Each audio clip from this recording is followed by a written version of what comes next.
Hi, I'm Karen Budell, Chief Content Officer at Imagination in Chicago. Today we're here for Content Marketing Institute and Marketing Prof's B2C Research Roundtable.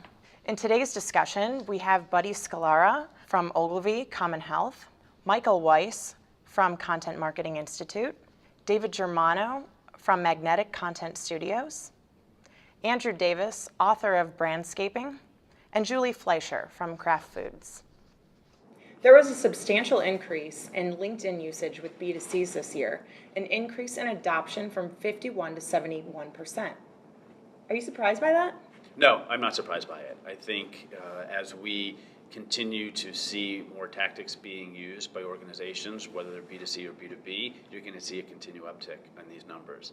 I think from a B2C perspective, the companies are flocking to LinkedIn. Don't know if they're necessarily using it correctly, but they're using it for the reason because it's there.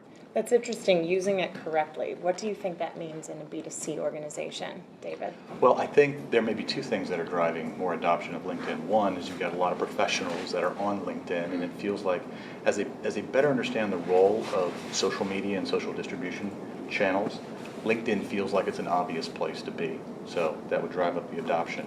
And then number two, LinkedIn has done a really nice job over the last couple of years of promoting themselves as more of an editorial channel. If you've got content, we can help you promote that content. So I think those two things are driving the more in using LinkedIn, but it doesn't necessarily mean that marketers, particularly B2C marketers, have the right message for the way that audience is engaging that particular social channel. I think it's more important to talk about how B2C companies are using LinkedIn wrong, because they're using the same Facebook tactics on LinkedIn. They're hijacking B2B conversations and inserting their brand to talk about B2C stuff, and I think that's where they're kind of falling off the wagon. LinkedIn is not a B2C environment, and they'll do a much better job if they focus on the things that are really successful, like recruiting, like thought leadership, because it's becoming an editorial platform. And I think if they start using it that way, they'll see greater success, just not at retail. But tons of people are doing it wrong, just pushing more stuff about themselves, hijacking their company page to put discounts and promotions, even coupons. That are really B2C plays in a B2B environment, which is really stupid. I mean, it's interesting. The audience, from a presentation standpoint, audiences crave the unexpected. Mm-hmm. We want something different. If you take that to all these tactics, and you're not doing anything different, you're doing the same thing across all of your platforms, then you're doing a disservice to the audience. And that's where context matters, right? Mm-hmm. So each of these different platforms has a different context. It's a different social contract with what I'm doing there. LinkedIn is extraordinarily different than Instagram or Facebook or Twitter. And so it's important to remember that context and use it accordingly. I think one thing that's been overrated in the last couple of years is this idea of curation. We stole the word from museums, where people were professional curators. They knew the museum. I like dinosaurs. The Brontosaurus is that way. I think the curation model's starting to look like it's built on a shaky house of cards now.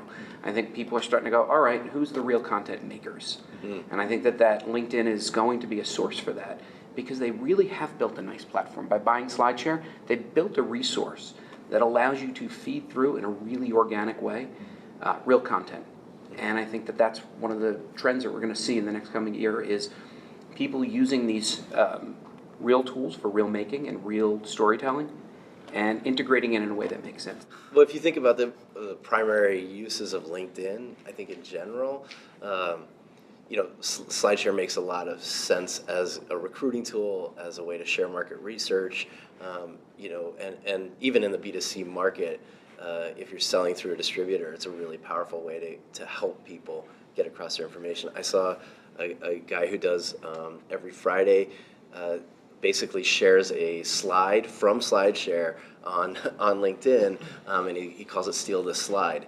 And it's essentially a way to help his people he's marketing to sell stuff in general. And it's really effective use of kind of the channel and SlideShare, but in the B2B world for a B2C brand.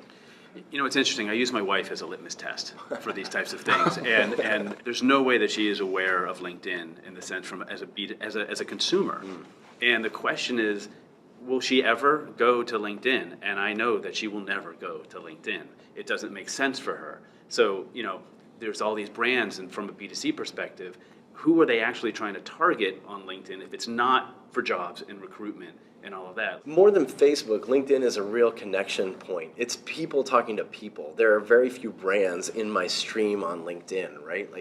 You can follow brands and they show up there, but I think to me, it's a much more effective way to connect professionally with other people, and there's real value there. On the recruiting, on the market research, and on the distribution side of B2C brands.